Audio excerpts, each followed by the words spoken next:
The 1982 World Cup is memorable for a litany of reasons. There are so many indelible images from that sultry Spanish summer 36 years ago that it's almost impossible to recall them all. Recalled they are, though, and this includes a smattering of memories and images of such potency that the tournament has had a hard time delivering anything of the same caliber since. There is Falcao's impression of Ferrigno's Hulk, Spain's bulging mouth agape in exaltation after his equaliser against Italy in Barcelona's Estadio Sarria. From that same game, there is the image of the crestfallen aider making the sign of the cross as he forlornly exits the pitch after his country's crushing 3-2 defeat.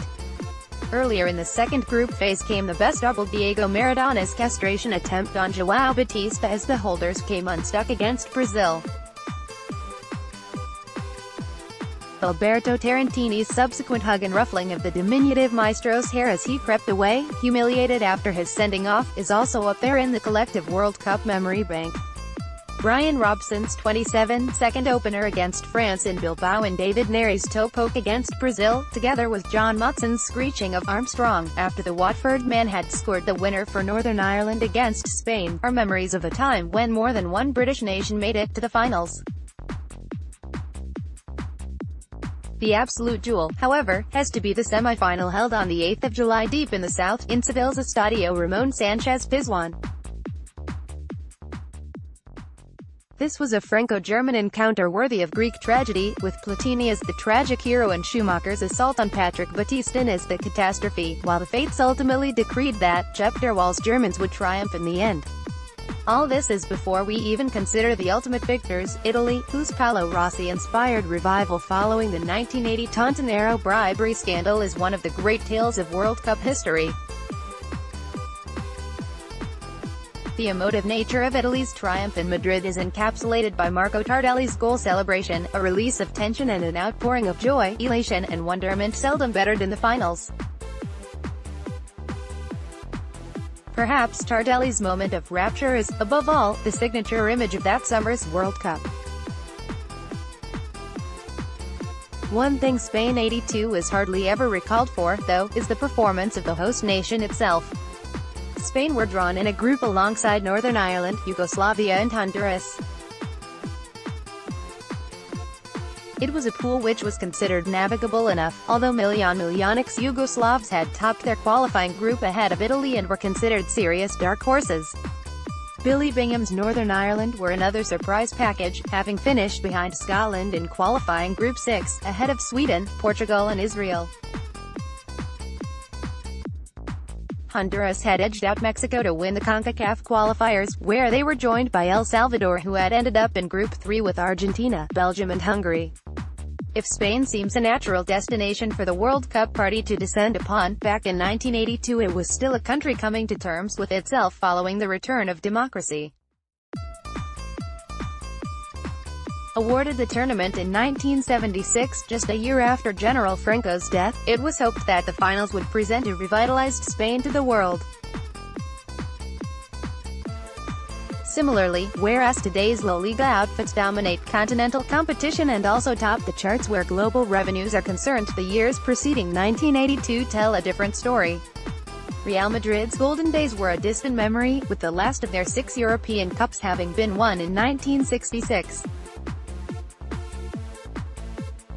In the intervening years, Spanish clubs had appeared in just 2 European Cup finals, and lost both, with Atletico Madrid coming off second best to Bayern Munich in 1974 and city neighbours Real Madrid having been vanquished by Bob Paisley's Liverpool in Paris 7 years later.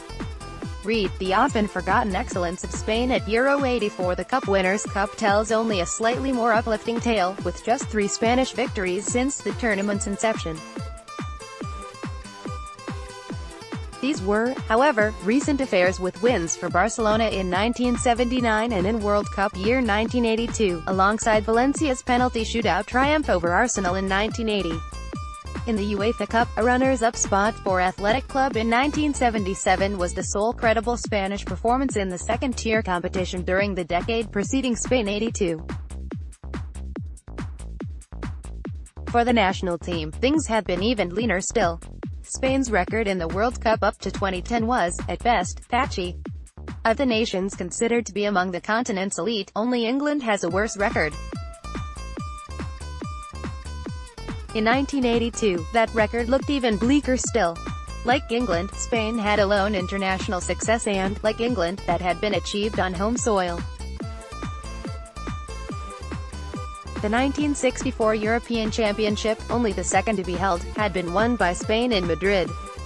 That victory was sandwiched between first-round exits in the 1962 and 1966 World Cups. Spain didn't even bother to enter the inaugural tournament in Uruguay in 1930, while the national team failed to qualify in 1934. In 1938, with war looming, Spain withdrew from the World Cup and, on its return in 1950, finished a credible fourth in Brazil. In Switzerland and Sweden, in 1954 and 1958, the Spaniards were conspicuous by their absence, as they were in both 1970 and 1974. Their 1978 appearance in Argentina, where they failed to negotiate a group containing Brazil, Austria and Sweden, was their first participation in the finals for a dozen years. This was hardly the stuff of a great footballing nation. Appearance at the newly formatted two-group European Championship in 1980 had also ended in failure. Drawn alongside hosts Italy, Belgium and England, Spain brought up the rear and failed to get beyond the group stage. That tournament was, wrote Uli Hess, a hideous disfigurement of football, won by West Germany, because they played two decent halves while no other team could produce more than one. All this hardly augured well for Spain '82, and makes the resulting month-long fiesta of football that followed all the more remarkable. For Spain, their problems were such that they failed to join in at their own party. Drawn to host Group 5, where they would be based in Valencia and Zaragoza, Spain opened up against Honduras on the 16th of June. Although Spain's Uruguay-born coach, former Real Madrid European Cup winner José Santamaría, exuded a quiet confidence, he had attempted to temper that positivity with caution. After 8 minutes it was clear his caution was understandable when Honduras defender Héctor Zelaya put the Minnows ahead. Spain thrust forward without any tangible reward until, in the 65th minute, a clear foul resulted in a Roberto Lopez Ufart penalty for Spain. In their opening fixture, Spain came away with a point and, although they had been dominant, talk of them repeating Hungary's result against El Salvador in the previous evening's fixture had been risible. There, a patently disorganized El Salvador had been stunned 10-1 in Elche by the Flying Magyars. In Valencia's Estadio Luis Casanova, Honduras had been anything but disorganized as a classy Ramon Maradiaga put on a controlled display in midfield. Spain remained in Valencia for their second group fixture against Yugoslavia, where Northern Ireland had been goalless against Miljanic's team in Zaragoza. Spain's second group game with a team from the Balkans was one of the best, and most free-flowing, of the tournament. It was also, unfortunately, one of the most controversial as an incident in the 14th minute turned the game on its head and effectively decided the fate of Yugoslavia. Order, Spain playing in their all-white change strip, Yugoslavia were dominant early on, with midfield composure working in tandem with the trickery of Drazen Petrovic and Safet Sušić, and the scheming intelligence of Edhem Sivo. In the 8th minute, defender Ivan Gudelj, hailed as the Beckenbauer of Zamajivci by his native press, headed past Luis Arconada to give Yugoslavia a merited early lead. From a Petrovic free-kick chipped into the box, the Spanish marking was non-existent, from which Gudelj was only required to get a modicum of scalp to the ball. Minutes later, however, the game turned when Miguel Angel Alonso surged towards the opposing penalty area only to be brought down by Belimir Zavic. Despite being clearly outside the penalty area, Danish referee Henning Lund Sorensen pointed to the spot. Already incensed, the Yugoslav players were further convinced of an injustice when Juanito was invited to retake the penalty after placing his first attempt wide of the post. The Real Madrid forward subsequently stroked the retake home to level the scores, after TV replays confirmed that Dragan Pantelic had moved so far off his line first time round that he was almost close enough to untie Juanito's boot laces. For Yugoslavia, however, the damage had been done. Zajak's initial trip was clearly outside the area, and ITV's Gerald Sinstadt was not alone when he observed, "It looks very dubious to me." In the 66th minute, Valencia midfielder Enrique Sora bundled home the ball at the far post to make it 2-1 on his home ground. After contributing so much to an enthralling contest, it seemed particularly cruel for Yugoslavia to go away with nothing. Still, Spain it was who topped the group at this stage, after Honduras and Northern Ireland ended up with a point apiece the night after in Zaragoza. In their final group game, Spain seemed out of luck against Northern Ireland. Yugoslavia had narrowly beaten Honduras the previous evening thanks to a Vladimir Petrovic penalty, which meant that while Honduras were out, both the hosts and Yugoslavia were level on 3 points. The Ulstermen, on the other hand, had 2 points from their 2 drawn games. In the most emotional evening in Northern Irish football history, John Motson almost seared his own vocal cords when Jerry Armstrong rifled past Arconada in the 47th minute.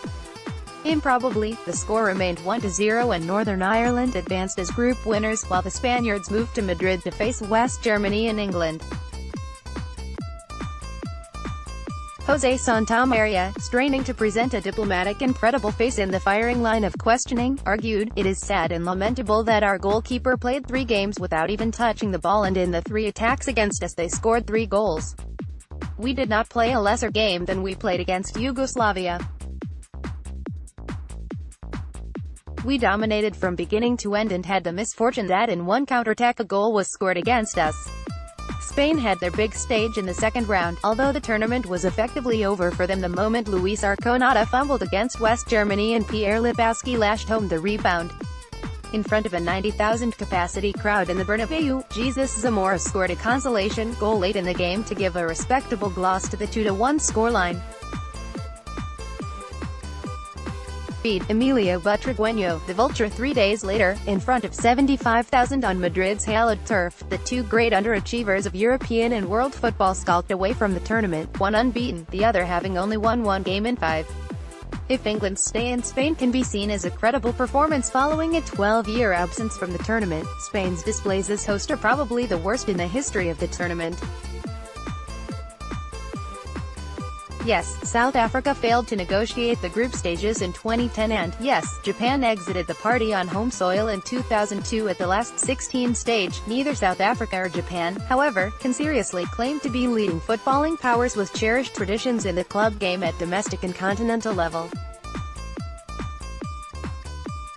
For Spain, their inert showings on home soil in 1982 were a humiliating national spectacle. When Santamaría departed soon after, his successor, Miguel Muñoz, claimed, "We must recover the Spanish fury." It didn't take long for Muñoz to instill the fury and see the results. When the national team required victory by an 11-goal margin to reach the 1984 European Championship in late 1983, his team ran out 12-1 winners against Malta to supplant the Dutch and advance to the finals in France.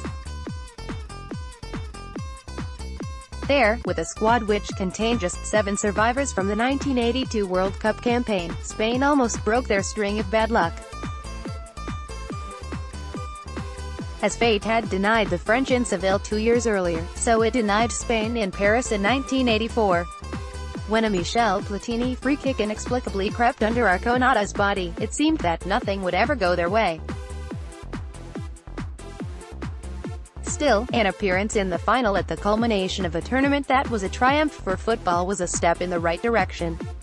At Mexico 86 too, Muñoz's men performed with verve and yes, fury, to thrash Denmark 5-1 before unluckily running out of steam against Belgium in the quarter-finals. The conquest of the Danes in Quartaro on that great afternoon in June 1986, along with the emergence of Emilio Butragueño, was the high-water mark of the Muñoz years, after which there followed a 22-year tale of woe at major tournaments before all the wrongs of the past were made good in Vienna in 2008. Munoz once memorably argued that, success is the result of discipline and big moments coming together. When the future first Marquis of Del Bosque embarked upon a coaching career at the age of 37, he might very well have done so having imbibed those very nuggets of wisdom as a young man from Munoz. Vicente Del Bosque was himself a survivor of the tepid tournament that was Euro 80, and had lost a European Cup final as a player with Real Madrid. Having seen both discipline and big moments come together as a coach at Real Madrid, he took his own avuncular twist on the Munoz philosophy to La Roja, where he ensured that Spain's reputation as perennial underachievers was well and truly dead and buried.